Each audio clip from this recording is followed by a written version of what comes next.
Today, as Americans come to terms with the sudden destruction of the East Wing of the White House, attention is turning to the donors behind building the next phase, that $300 million ballroom that lawmakers and ethics experts are questioning what's behind the donations of more than 36 individuals and businesses, including tech companies Apple, Amazon, Microsoft, Google, and Meta, defense contractors Booz Allen Hamilton, Lockheed Martin, and Palantir, and telecom companies T-Mobile and Comcast, the parent company of NBC Universal, answering Donald Trump's call for cash. Joining me now, Noah Bookbinder, president of Citizens for Responsibility and Ethics. So welcome, Noah. Donald Trump said funding the ballroom with donations saves taxpayers money. True. So what's the problem here? Well, the issue here is that this is a program that is clearly, it's a project that clearly is a lot of importance to the president. He's talked about it a lot. He held a whole news event on the roof of the White House to talk about how great this was.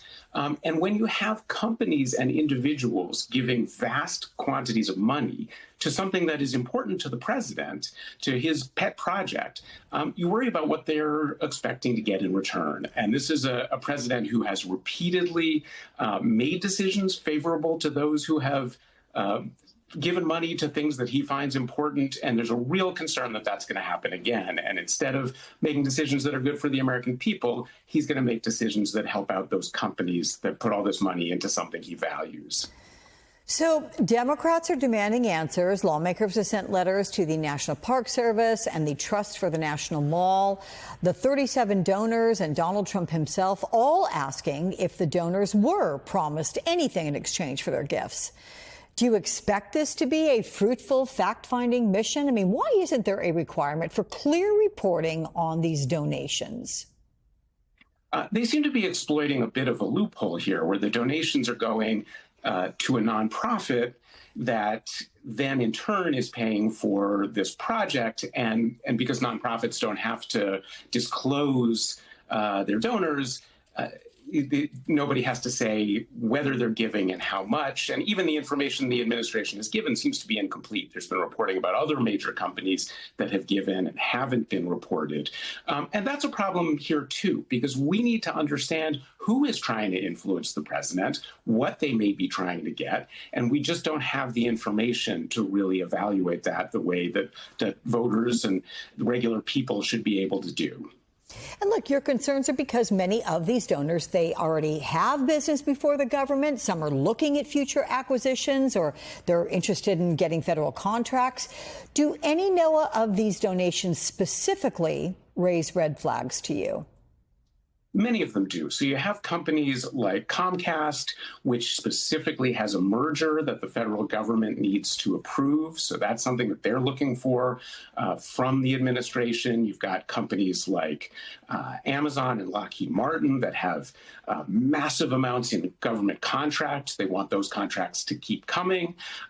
You've got companies like Google that was targeted by the president with a lawsuit because he claimed that YouTube was being unfair to him.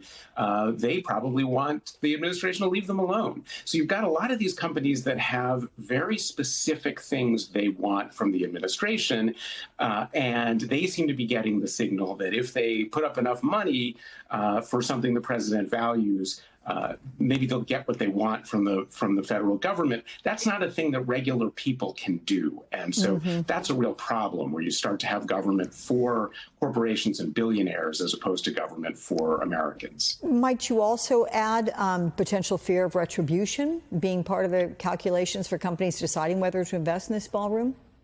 Absolutely. There certainly could be a sense from these companies that unless they give, they could be targeted. They could lose a ton of business. They could have decisions made that are harmful to them. They could even be targeted legally.